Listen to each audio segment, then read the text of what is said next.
Olá, meus queridos alunos, tudo bem? Espero que todos estejam bem. Nós estamos passando por esse momento de apreensão, de incertezas, mas tenhamos fé. As coisas elas vão na realidade se organizarem, nós temos que crer nisso. Mas nós vamos dar continuidade à nossa aula. O que nós vimos nas aulas anteriores que você não pode esquecer? Nas aulas anteriores nós estávamos falando sobre o processo de colonização do Brasil, de ocupação, o processo de invasão. Os portugueses chegaram, se apropriaram do território brasileiro, nós vimos que muitos índios foram dizimados, mas nós vimos também que portugueses assimilaram a cultura indígena. Ou seja, se houve violência, mas também houve, na realidade, compartilhamento de cultura. O índio aprendeu com o português e o português aprendeu com o índio. Nós vimos o período pré-colonial, o período em que os portugueses estavam mais preocupados com as especiarias orientais, porque essas davam mais lucro para a coroa portuguesa do que a exploração do pau-brasil. Recordem que depois de 1500 até 1530, de certa forma, a coroa portuguesa negligenciou o território brasileiro. A atenção, como eu já disse, estava para o Oriente por causa das especiarias. O Brasil não dava muita rentabilidade, as comunidades nativas não conheciam a moeda, viviam coletivamente, trabalhavam pouco, não porque eram preguiçosos. Você não pode considerar isso de forma nenhuma, porque isso fazia parte da cultura indígena. Certo que os índios foram aculturados, nós não podemos negar isso. Certo que houve violência, nós não podemos também negar isso, mas houve também compartilhamento, hibridismo cultural. O que você pode também, o que nós temos que ressaltar que nós discutimos? Aí começou-se o processo de colonização depois que houve a crise do comércio oriental. A coroa portuguesa estava temendo perder o território brasileiro para holandeses, para franceses, que constantemente eles eram avistados na costa brasileira, principalmente os franceses, porque os franceses também vinham para cá para traficar o pau-brasil. E os franceses também diziam que não viam no testamento de Adão e Eva o mundo sendo dividido entre portugueses e espanhóis, e eles questionavam o Tratado de Tordesilhas. Então, para garantir a posse da terra, resolveram ocupar, resolveram colonizar. Não esqueçam que colonizar significa fazer com que a terra dê lucro. Então, a colonização é seguida, certo, de despovoamento das comunidades nativas. Tinha que dar rentabilidade para a coroa portuguesa. Então, Martim Afonso de Souza veio para cá, dividiu o Brasil em capitanias hereditárias. Recordam? 15 capitanias hereditárias entregues aos donatários. Alguns donatários nem vieram tomar posse dessas capitanias. Alguns, as terras não eram férteis, outros, na realidade, tinham informações que existiam no Brasil índios canibais, e outros não quiseram gastar os seus recursos numa terra que eles não tinham certeza que iria dar a rentabilidade, né? Então, alguns não vieram tomar posse das capitanias, mas não se esqueça que elas eram hereditárias, mas o donatário não podia vender a capitania. Depois da criação das capitanias hereditárias, que é uma forma de poder político descentralizado, veio o governo geral. Recordam? O governo geral, na realidade, é uma espécie de poder centralizado. Então, os governadores gerais, na realidade, eles vieram para auxiliar as capitanias, mas alguns historiadores apontam que as capitanias politicamente as que foram ocupadas deu certo politicamente, e a coroa portuguesa, temendo perder essas capitanias, a coroa portuguesa criou essa espécie, né, esse governo central, que é o governo geral, que na realidade era uma pessoa escolhida pelo rei de Portugal. E aí nós vamos ver que nas vilas, né, foram criadas as câmaras municipais. E aí recordem que as câmaras municipais, elas eram diferentes das câmaras municipais da atualidade. As câmaras municipais hoje elas legislam. Só que as câmaras municipais desse período, elas tinham a função de quê, professora? De executar também, e também tinha a função de justiça, função executiva, função legislativa e a função de justiça. Mas eu disse para você que essa colonização ela tinha que dar lucro, ela tinha que dar rentabilidade. Então os portugueses já tinham conhecimento sobre uma especiaria que dava muito lucro para Portugal, que era o açúcar. Portugal já produzia açúcar na Ilha da Madeira e nos arquipélagos de Açores. Então o que a coroa portuguesa fez? Era necessário porque o mercado consumidor cresceu e eles precisavam produzir mais açúcar. Então eles observavam, o Brasil, as terras são boas, clima bom, nós temos mão de obra disponível e nós sabemos a técnica da produção. Então eles resolveram introduzir no Brasil o sistema de economia açucareira, a agroindústria açucareira no território brasileiro. Então o que você pode observar, quais foram as motivações?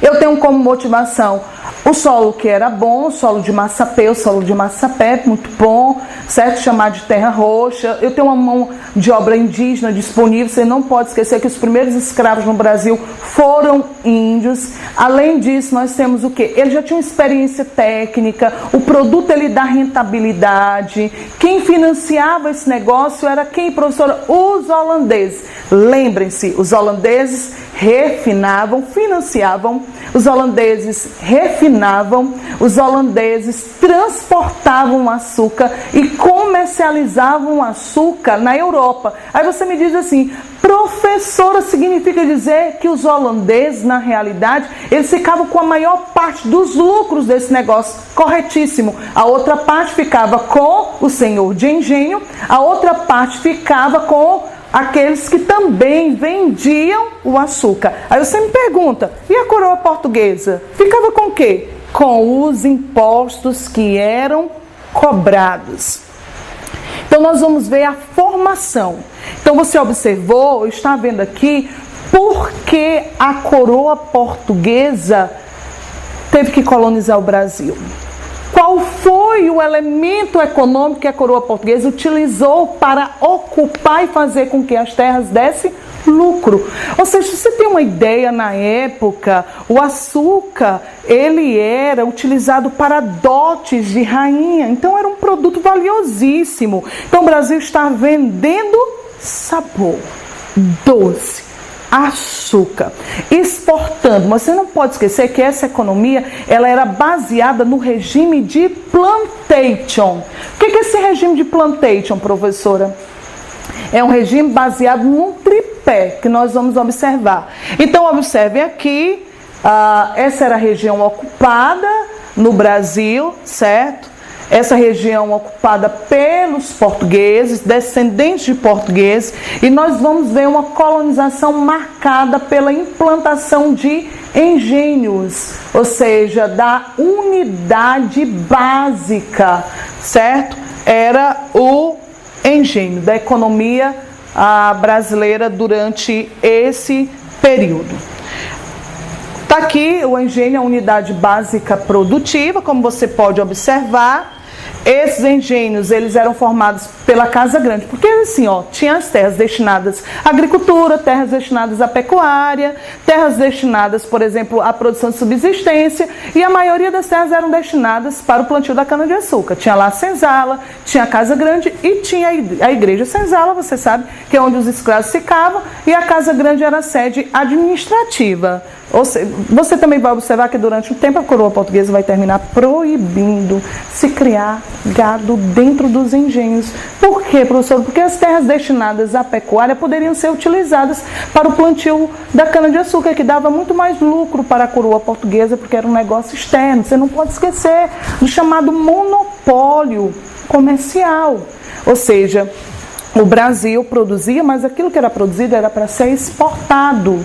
O Brasil exportava matéria-prima e consumia produtos manufaturados. Eu tenho aqui a formação da sociedade, tá certo? Da sociedade colonial. Não se esqueça que a sociedade colonial, gente, é uma sociedade patriarcal, tá certo? É uma sociedade que ela é também católica.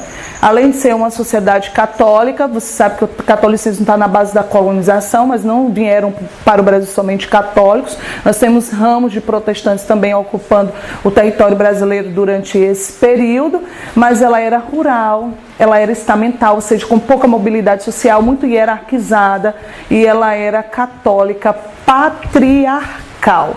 Então essa era a sociedade colonial e escravista. Ou seja, a escravidão, gente, está na base da formação do Brasil. No primeiro momento, eu disse para vocês que os escravos eles eram índios e posteriormente foi sendo introduzido de forma muito gradual a escravidão negra.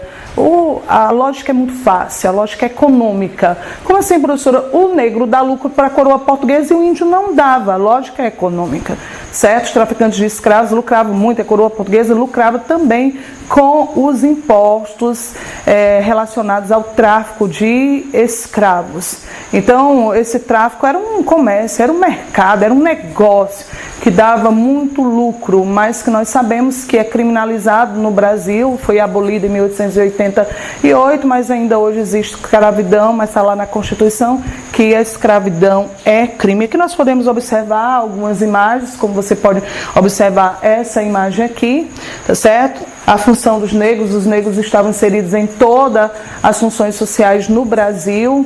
Trabalho manual, observe que aqui eles não usam sapatos. O sapato era um elemento de diferenciação social, não se esqueçam disso. Então os escravos não usavam sapatos. Então está aqui as funções que eles exerciam no Brasil. Aqui existe, essa imagem ela mostra de certa forma, gente, uma hierarquia, você pode observar aqui, ou seja, temos o homem na frente, a figura masculina, certo? Enquanto vem os outros, mas aqui nós temos uma negra para brincar com o filho da senhora, enquanto os escravos estão atrás. Você diz assim, professor, mas eles estão vestidos, mas na realidade é só para servir como companhia para elite, para a aristocracia brasileira.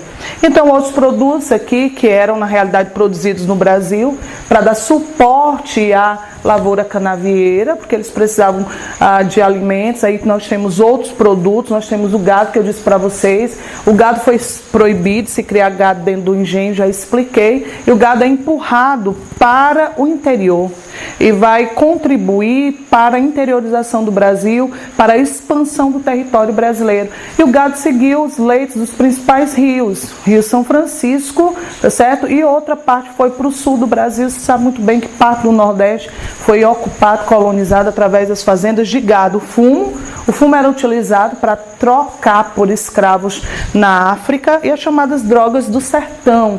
As drogas do sertão ali mais do norte do Brasil eram produtos que também eram exportados para a Europa durante esse período. Aqui nós temos, tá certo, um mapa falando sobre a economia do Brasil, as drogas do sertão, os outros produtos que eram produzidos, que faziam parte da economia de subsistência aqui no território brasileiro nessa fase do século XVII.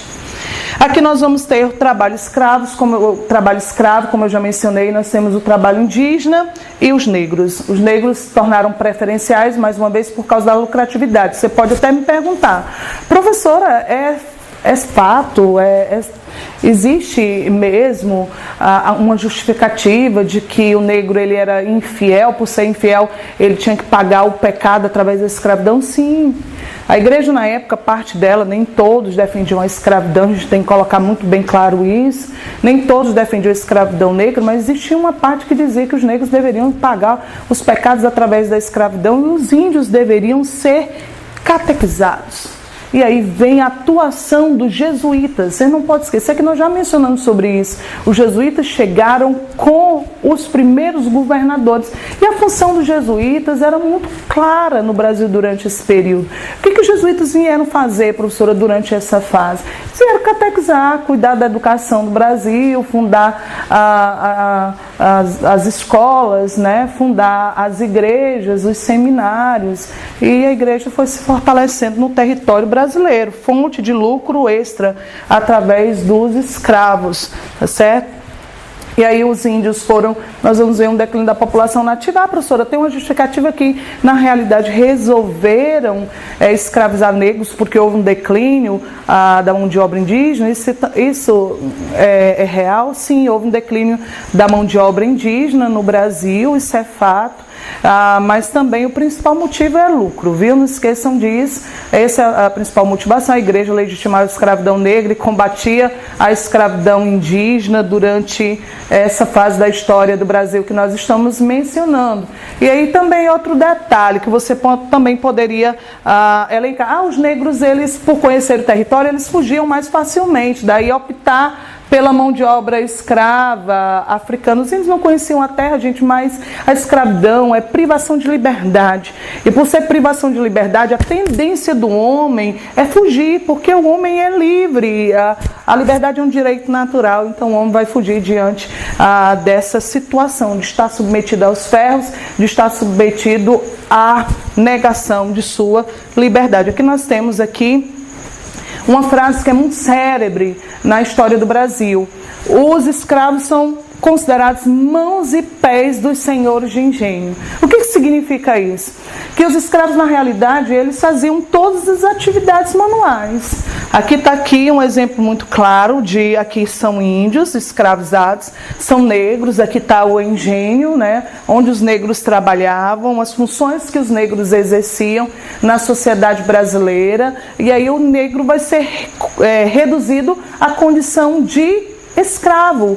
A mão de obra que ele desenvolve, gente, o trabalho que o negro desenvolveu, principalmente no Brasil, foi o trabalho manual. Eles não vieram para o Brasil para desenvolver trabalho intelectual. Essa é a história do Brasil, uma das páginas mais cruéis da nossa história.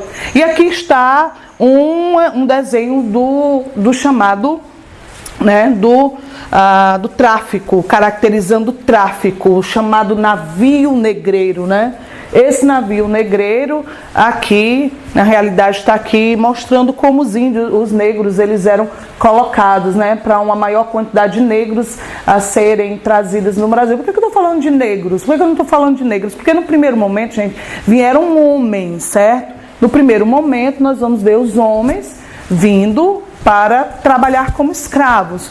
Posteriormente é que nós vamos ver a atuação de quem, professor? A atuação de mulheres. Eles vão trazer mulheres até para constituírem famílias no Brasil, para tentar solidificar os laços e evitar que eles fugissem. Mas aqui era comum, quando as mulheres vinham, as mulheres serem estupradas, amarradas aqui dentro do navio negreiro, muitos morriam. Então era uma forma deplorável de trabalho, indigna, certo? Muito indigna, que fere de fato os direitos humanos. Eu gostaria só de que voltasse na imagem anterior, por favor. Aqui nós vamos observar as sentinelas armadas, onde ficavam as mulheres, as crianças, observem, mulheres, crianças, as grávidas, os moleques e machos adultos, ou seja, eles eram colocados desta forma dentro do navio negreiro. Então tá aqui, gente, a África, né, exportou para o Brasil, exportou para a América muitos escravos, né? Nós temos aqui uma sociedade que é uma sociedade, na realidade, escrava, faz parte da nossa formação cultural, faz parte da nossa identidade cultural, e o povo brasileiro é um povo miscigenado, um povo misturado. Nós temos na nossa formação do povo brasileiro o europeu, o índio e o negro, certo? Então aqui, falando também sobre a economia anteriormente, a economia açucareira. Aí a economia açucareira está aqui, os escravos chegando no Brasil. Mais uma vez, são imagens que destacam de rugendas a escravidão no Brasil, e que elas por si só, gente, elas falam sobre as formas, né, que os negros eles eram submetidos, os maus tratos que eles eram submetidos no Brasil, né? Você observa aqui amontoados de negros, a forma como eles estavam aqui, viviam aqui no Brasil, eram submetidos aqui no Brasil. Aqui, o castigar para dominar. Essa aqui era uma forma de manter os negros sob controle. Eles usavam a violência, seja ela física ou psicológica, psicológica. Está aqui mostrando muito claramente, o castigo era exemplar, eles tinham aqui o tronco, tá certo? As palmatórias, e aí várias técnicas de tortura para manter a escravidão. Mas o negro terminava fugindo. E o capitão do mato, por mais que pegasse o negro, ferrasse o negro, eles continuaram fugindo. E aí nós vamos ver que o principal núcleo de resistência à escravidão foi o chamado quilombo. E o principal quilombo foi o chamado quilombo de Palmares. Então aqui é uma amostra deste período. Observe, da história do Brasil, nós temos 20 minutos de aula, né, período da história do Brasil, falando sobre a economia açucareira e falando sobre a escravidão. Então não esqueçam, querido, não esqueçam que a forma de fazer com que a terra desse lucro através da cana de açúcar no primeiro momento, mas existia uma economia de subsistência, certo? Mão de obra utilizada no primeiro momento, escravo indígena, depois africana, porque dava muito lucro para a coroa portuguesa. A economia açucareira baseada no regime de plantation. Esse regime de plantation é baseado na monocultura, na escravidão, na exportação e no latifúndio, que faz parte da origem territorial do Brasil, ou seja, as grandes propriedades que vão dar origem à chamada aristocracia brasileira, que termina controlando a política. Não esqueça que nós temos uma sociedade católica, rural, patriarcal, com mínima mobilidade social e hierarquizada. Falar desse período é falar do engenho. Falar desse período é falar sobre a escravidão. Então o quilombo era uma forma de resistência à escravidão. Os negros, eles fugiam, né? Os negros, eles formavam quilombos e nesses quilombos existiam, na realidade, não só escravos, né? Outras pessoas que cometiam outros crimes também, elas iam para os quilombos, onde existia escravidão, existiu a formação de quilombos. Não esqueçam que a lógica do tráfico de escravos é uma lógica econômica. É rentabilidade, é lucro, certo? É lucro para quem, professora? Para a coroa portuguesa. O que nós vamos observar? O açúcar entrou em declínio. E aí você vai compreender por que o açúcar entrou em declínio. Nós tivemos um concorrente muito forte, que era os holandeses. Você recorda que eu disse para vocês que quem financiava, quem transportava, quem refinava o açúcar e quem distribuiu o açúcar na Europa eram os holandeses. Então os holandeses ficavam com a maior parte dos lucros do açúcar. E esse grande concorrente será a Holanda. Os holandeses vão começar a produzir açúcar. E o açúcar holandês, ele é um açúcar de melhor qualidade, tem um preço mais barato. E eles terminam dominando o mercado, mas o Brasil nunca deixou de ser um grande exportador de açúcar. Não esqueça que a nossa economia, gente, é uma economia de exportação. A coroa portuguesa vinha, arrancava, se apropriava das riquezas para obter lucro no Brasil.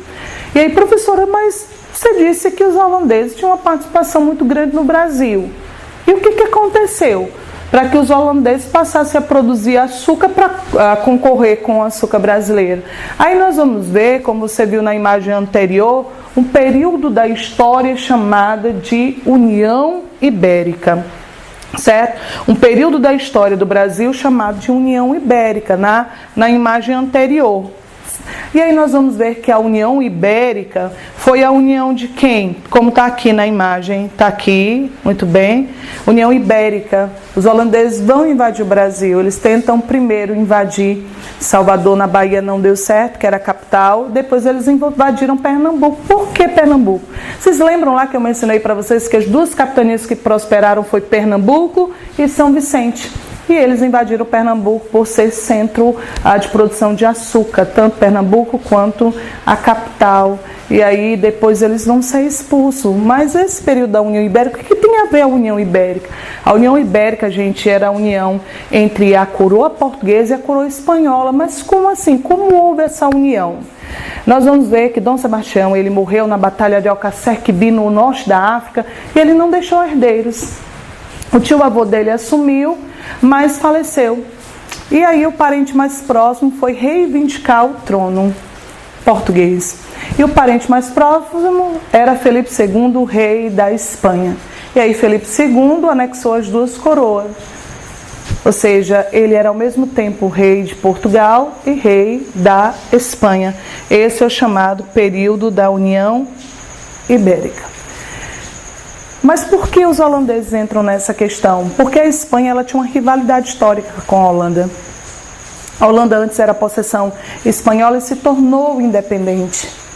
E ao se tornar independente, essa rivalidade ela se acirrou ainda mais. E a Espanha proibiu os holandeses de comercializarem com o açúcar brasileiro. Houve um embargo econômico implantado pela Espanha. Por quê, professor? Porque as terras, gente, porque a Espanha agora dominava Portugal. Se a Espanha dominava Portugal, significa dizer que todas as terras portuguesas passaram para o domínio espanhol. Passando para o domínio espanhol, o Brasil, que era terras de Portugal, passou para o domínio espanhol. Então os holandeses foram proibidos de comercializar com açúcar brasileiro. E aí o que os holandeses fizeram? Criaram companhias de comércio e invadiram tanto as terras da Espanha na América, que era o Brasil, e as terras da Espanha lá na África. E eles passaram a dominar o mercado de escravos. Na África, os holandeses, e eles tentaram invadir Salvador e não deu certo. Depois eles invadiram Pernambuco e deu certo.